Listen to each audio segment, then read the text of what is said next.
Yo, what's up? This is Wolfpack Gang Gang.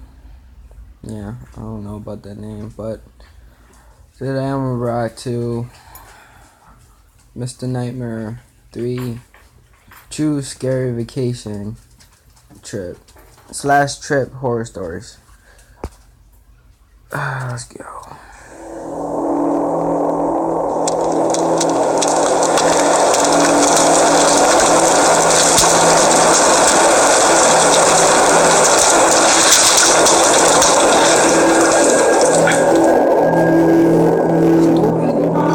My name is Aiden. I live in rural Vermont with my parents and two brothers.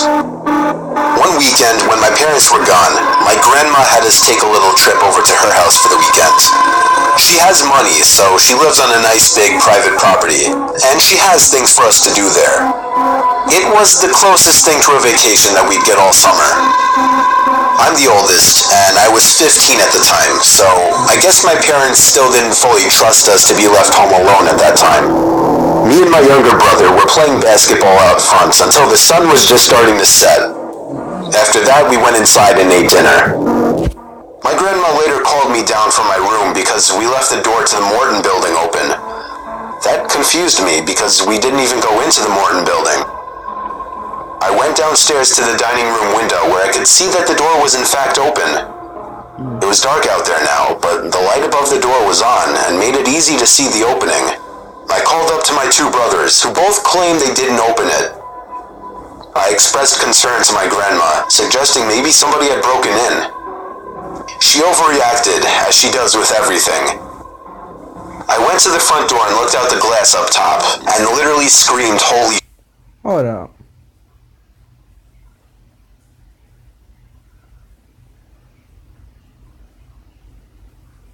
No. Nah. See, if I was gonna do something, I would tell my brothers to get downstairs and we're all three going in there. Cause nah, that's how you get raped in horror stories. Well, get killed. You don't know what they do behind. Shit. My grandma yelled, "What's wrong?" and started freaking out. I told her I saw a man just standing at the bottom step of the front porch. She came over to look for herself and then started yelling to call the cops. I told her I'm gonna go outside and confront him, but she literally would not let me. She would cry and beg me not to open the door, and even tugged at my arm each time I tried to grab the doorknob. I finally agreed to call the cops instead and waited out. My grandma got on the phone, almost crying to the operator, kind of overreacting by stating that somebody is going to break into our house. I sat in the dining room looking out the window, watching the man. My grandma wouldn't allow my two younger brothers to even come downstairs. The blackness of the man's figure standing out there was the only thing darker than the surrounding ambience.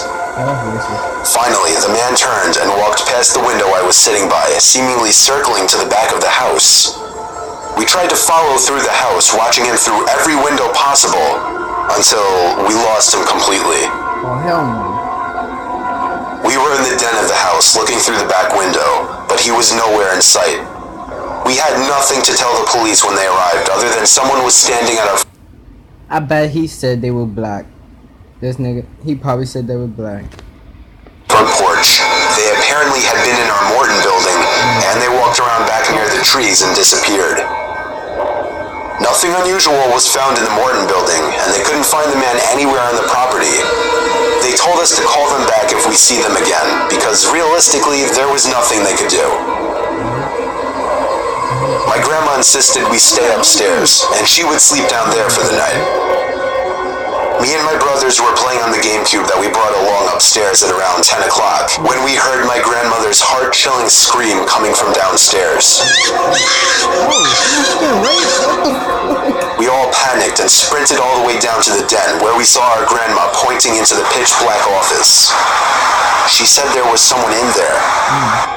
I closed the door and told my brothers to help me lean up against it while Grandma once again called the cops. The cops arrived, and to our surprise, found the man laying on our grandma's office couch. He was very open about his intentions. This nigga wanted some grandma puff.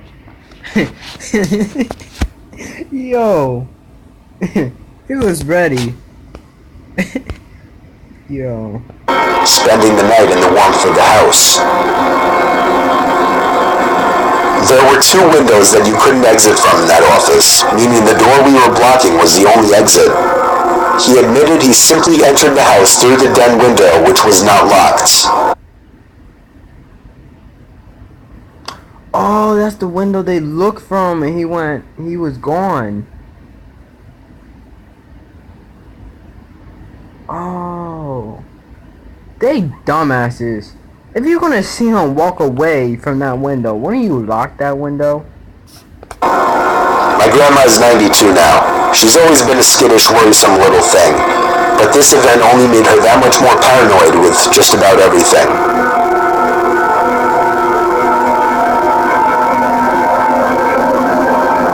I was vacationing in the Bahamas when I was 14 with some family friends. My friend and I were getting some henna tattoos at the hotel, and there was this guy lingering around us. But we didn't think much of it because a lot of people would stop to see what was going on. After mine was done, I told my friend and her mom I was going to go back to the room to get ready for dinner. There were 2 ways to the other side of the hotel, either inside through a bunch of small stores or outside along the pool. I walked through the inside and got to the elevator, where I saw the guy who had been watching us already at the elevator. We got on together, and he gestured for me to choose my floor button first. I clicked it, but he didn't choose another floor. Alarms start going off in my head. But what could I do? I was stuck in an elevator.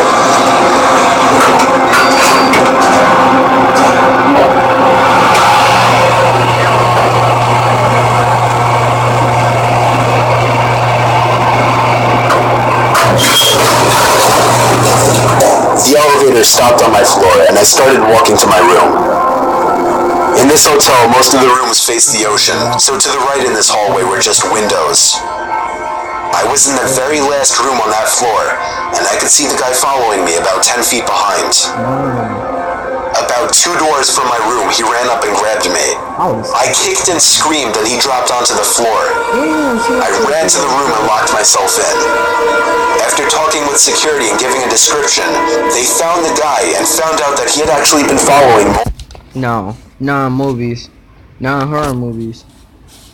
They don't kick him out the way. No, they don't. So they just get raped. Multiple younger women in the building.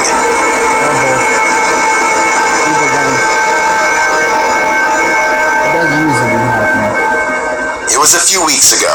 I took a trip with my wife Allison to a top of the mountains resort a few hours from our house. Out of respect for the family-run resort, I won't be mentioning the name. It was a couples weekend, so the itinerary would be heavily catered to adults rather than its usual family orientation. The resort had a very old-fashioned, country-ish feel to it.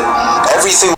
I wonder if he actually, like, when the person told him the story, I wonder if Mr. Nightmare actually got the pictures from the resort they went to. I think he did, because it's like the same house right there. Probably told him the resort. Was built from wood. Our room was huge. It was actually 2 rooms combined to 1, with the door that usually separates the 2 having been left open. The first night was actually a singles mingle night in the basement club just below the dining hall, even though it was meant to be a couples weekend. So we just played some late night shuffleboarding, conversed with a few other young couples, and drank at the bar for a bit while listening to an amateur musician playing. What the hell is a shuffleboard?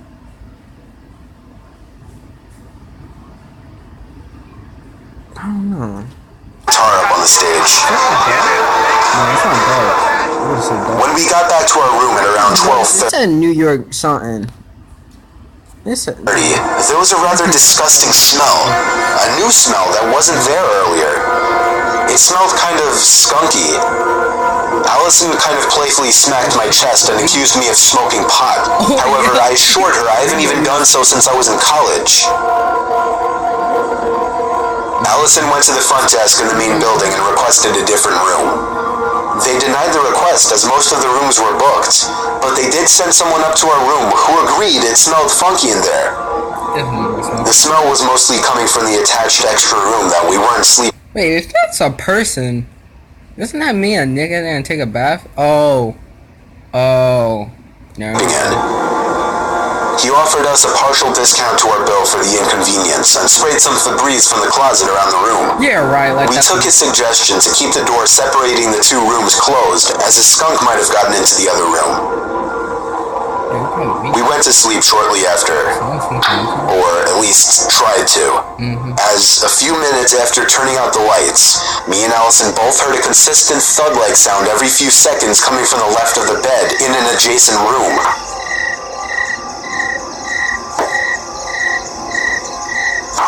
Oh shit, they get in the armor over there.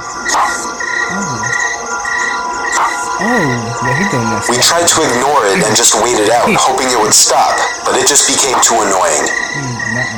I was sure it was some kind of rodent making the noise in the next room over. I took a broom as a weapon and went into the connected room. I checked in the closet and under the bed. Nothing. See that? No, it's the sound had stopped as well. Right there. I was heading back to our main room when I noticed something in the corner. I didn't turn my head fully in fear of what I knew I was going to see. But through my peripheral vision, I saw a very tall, black figure-type object in the corner of the room. Oh shit, Shaquille O'Neal. After locking the door connecting the two rooms, we once again phoned the front desk, and they immediately sent the owner of the resort up with a gun. The door to the hallway on the other side of the room was open, meaning the thing I saw in the corner was a person. Look, see, you know what happened was, the only reason why they didn't want to go in the other room or make them change is because they didn't want them telling them that Shaquille O'Neal was in the other room. He was like rolling up a joint over there. He was having his own little thing, you know. They didn't want him to, you know. That's his hideout for now. No. And they made a break for it as soon as I left the room. The owner actually told us that we were smart to call, as there had actually been some creeps coming to the resort, stealing food from the cafeteria and sneaking Shaquille O'Neal into people's rooms at night.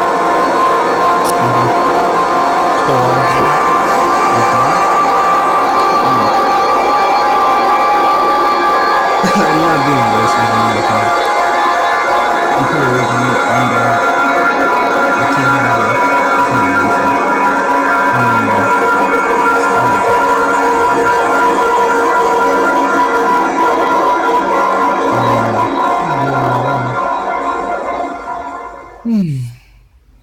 Well, that's it. I don't know.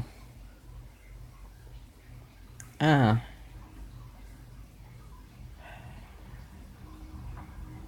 don't know why Shaquille O'Neal was in this video though. They're gonna make I don't know. But if you wanna watch more of Mr. Nightmare, you can look it up yourself. Sound is fine. I'm gonna try to put it in the description below. I'm gonna try to learn how to do that. Subscribe to him. And if you're new to my channel, subscribe to me. If you're not new, leave a like. And peace.